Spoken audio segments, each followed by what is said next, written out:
सुंदर वन जंगल में कालीचरण नाम का एक जमींदार कौवा रहता था। बहुत सारे पक्षी उसके खेतों में काम किया करते थे। बंटी कबूतर भी उन्हीं में से एक था। वो भी जमींदार के खेतों में मेहनत मजदूरी किया करता था। एक दिन जब बंटी जमींदार के खेतों पर काम करने जाने लगा तो उसकी पत्नी टुनटुनी से रोकते हुए कहती है, अजी सुनते हो, घर का राशन खत्म हो गया है। शाम को घर लौटते समय बाजार से लेते आना। मैं जमींदार से कुछ पैसे मांग लूंगा, अगर मिल गया तो राशन लेता आऊंगा, तुम चिंता मत करो। बंटी कबूतर खेत पर चला जाता है। वो फसल को देखकर कहता है, फसल तो अच्छी हुई है, मालिक देखेंगे तो खुश हो जाएंगे। दोस्तों, कल की वीडियो में आपने इतने कम लाइक क्यों किए? मुझे बहुत बुरा लगता है। दोस्तों, जब मैं आपके कहने पर कहानी बनाती हूँ और आप बहुत कम लाइक करते हो, और जब आप कम लाइक करते हो तो मुझे वीडियो बनाने का बिल्कुल भी मन नहीं करता है। तो प्लीज दोस्तों, अब इस वीडियो पर जाकर लाइक कर दो।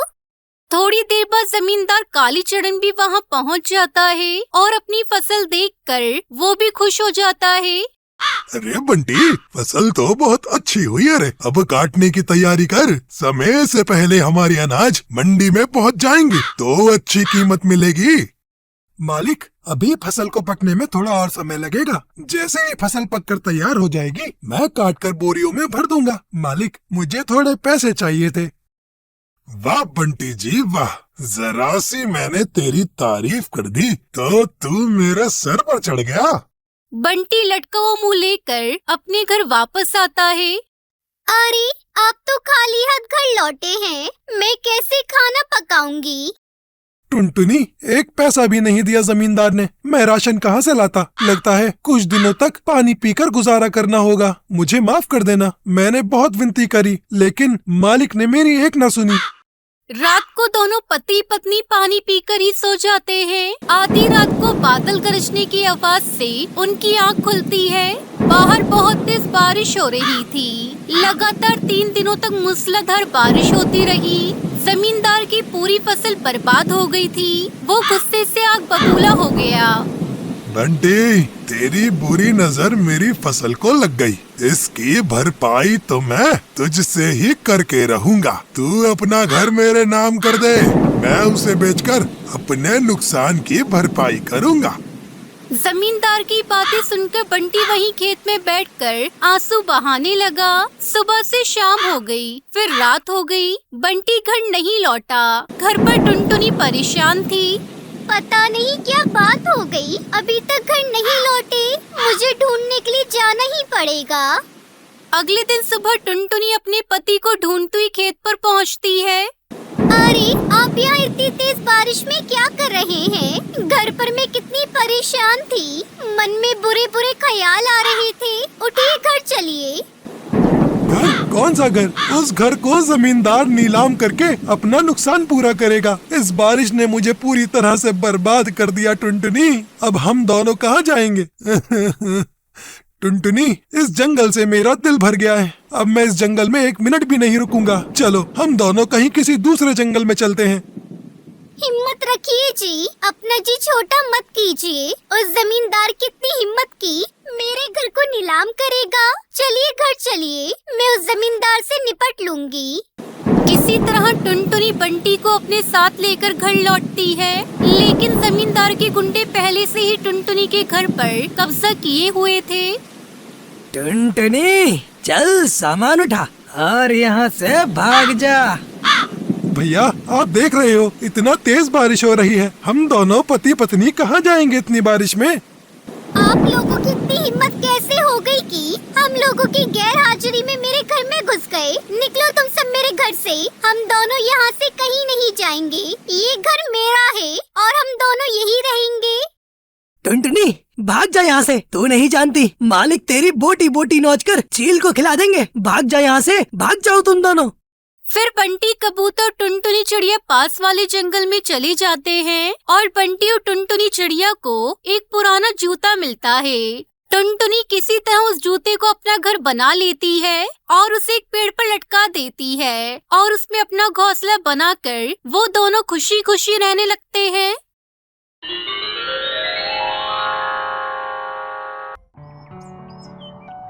टुनटुनी चिड़िया अपनी माँ टूनी चिड़िया के साथ सोनापुर गांव में रहती थी। टुनटुनी खेती करके अपना और अपनी माँ का पेट पालती थी। पड़ोस में उसकी बड़ी बहन पिंकी चिड़िया अपने पति के साथ रहती थी। एक दिन सुबह टुनटुनी चिड़िया खेत पर जाने के लिए निकलती है तो वो रास्ते में बड़बड़ाते हुए जा रही होती है। बरसात का मौसम शुरू होने वाला है। पिछले साल भी फसल कुछ अच्छी नहीं हुई थी। अगर इस साल भी बारिश ज्यादा हुई तो बिना अनाज के ही रहना पड़ेगा। तभी पीछे उसकी बहन पिंकी चिड़िया उसको आवाज देते हुए कहती है, टुनटुनी, अरे ओ टुनटुनी। क्या हुआ बहन, क्यों आवाज दे रही हो? अरे कब से मैं तुझे आवाज दे रही हूँ, हैं? तू सुनती क्यों नहीं है? अच्छा सुन, मुझे ना किसी जरूरी काम से शहर के जंगल जाना पड़ेगा, तो क्या आज तुम मेरी जमीन खोद दोगी? बोलो ना बहन, कर दोगी क्या? इतना काम? पर मुझे तो अपनी जमीन भी खोदनी है। अरे अपना काम कल कर लेना, आज तू मेरी जमीन खोद दे बहन। अगर मैं आज शहर के जंगल नहीं जा पाई तो मेरा बहुत नुकसान हो जाएगा।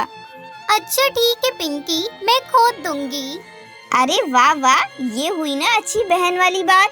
अपना काम टुनटुनी के सर मड़कर पिंकी चिड़िया वहाँ से चली जाती है और थोड़ा आगे जाकर जोर जोर से हंसते हुए कहती है, अच्छा बेवकूफ बनाया मैंने उस पागल टुनटुनी को। अब घर जाकर मैं आराम से सो जाती हूँ।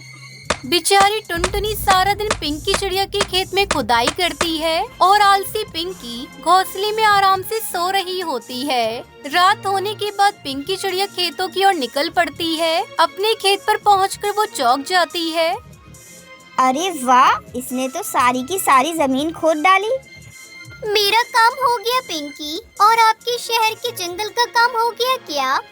हाँ हाँ, मेरा काम हो गया। तुम्हारा बहुत बहुत शुक्रिया। इसमें शुक्रिया कैसा बहन? अगर आपकी मुश्किल घड़ी में मैं आपका साथ नहीं दूंगी तो कौन देगा? आखिर बहन ही तो बहन के काम आती है। हाँ, ये तो तुमने बिल्कुल सही बात कही बहन। अगले दिन सुबह टुनटुनी चिड़िया अपने घोंसले के बाहर पेड़ की डाल पर बैठकर किसी सोच में पड़ी हुई होती है। तभी उसकी माँ टूनी चिड़िया उसको आवाज लगाती है, अरे ओ टुनटुनी, जल्दी से आ बेटा, जल्दी से आकर खाना खा ले, मुझे और भी बहुत से काम हैं। अभी आई माँ। थोड़े से चावल बनाए हैं, खा ले। लेकिन माँ, ये तो एक ही प्लेट है, आपकी थाली कहाँ है? बेटा मेरा पेट सुबह से भारी है, इसलिए भूख नहीं लग रही, तू ही खा ले।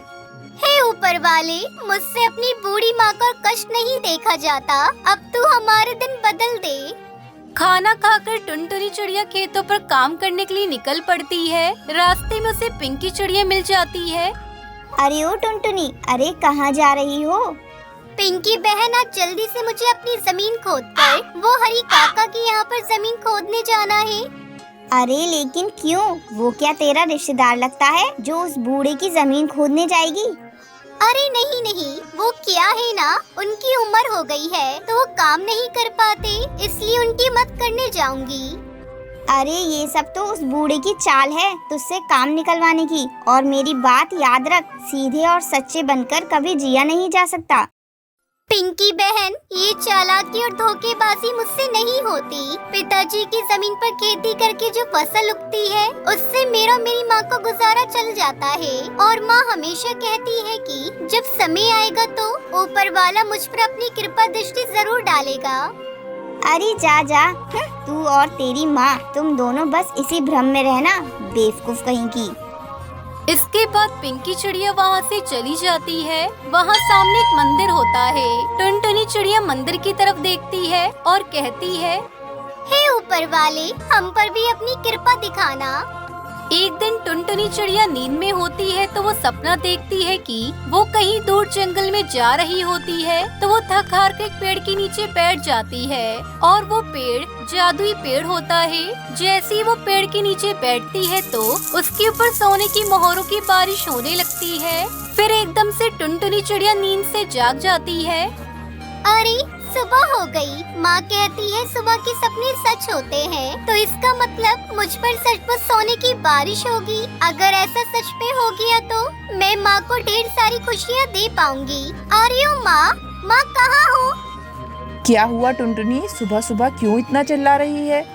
माँ, मैंने सपना देखा कि मेरे ऊपर सोने की मोहरों की बारिश हो रही है। तुम ही तो कहती हो ना कि सुबह के सपने सच होते हैं। पागल चिड़िया, अगर तेरे भाग्य में होगा तो तुझे जरूर मिल जाएगा। चल अब खाना खा ले।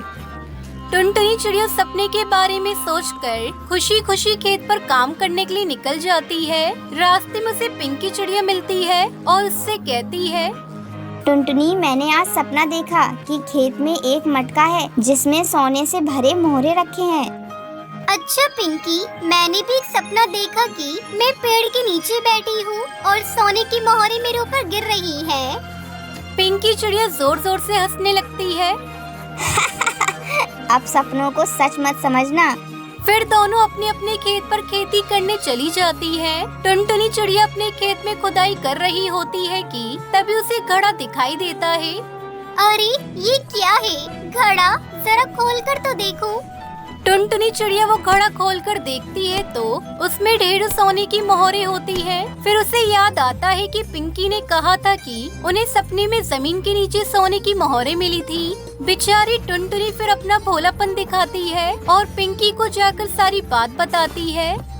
पिंकी बहन, आपका सपना भगवान ने पूरा कर दिया है। मेरे खेत में जमीन के नीचे घड़ा है जिसमें सोने की मोहरें हैं। आपने कहा था ना कि जमीन के नीचे से सोने की मोहरें निकलेंगी, इसलिए वो सब मोहरें तुम्हारी हैं। सुबह का सपना सच हो गया बहन। टुनटुनी चिड़िया पिंकी चिड़िया को मटका देकर चली जाती है। तभी पिंकी बहुत खुश होती है। ये तो पूरी बेवकूफी है। खैर मुझे क्या, मैं तो चलकर अपनी सोने की मोहरें ले जाती हूँ। आज तो मजा आ गया। पिंकी चिड़िया जैसे ही मटका खोलती है तो उसमें से मधुमक्खियाँ निकलती है। ये देखकर पिंकी चिड़िया को बहुत गुस्सा आता है और गुस्से में वो टुनटुनी चिड़िया के घर जाती है और उसकी झोपड़ी में छेद करके वो उस घड़े को उल्टा करके नीचे सो रही टुनटुनी चिड़िया पर डाल देती है। टुनटुनी की एकदम से आँख खुलती है तो वह हैरान रह जाती है। उसके ऊपर सचमुच सोने की मोहरों की बारिश हो रही थी।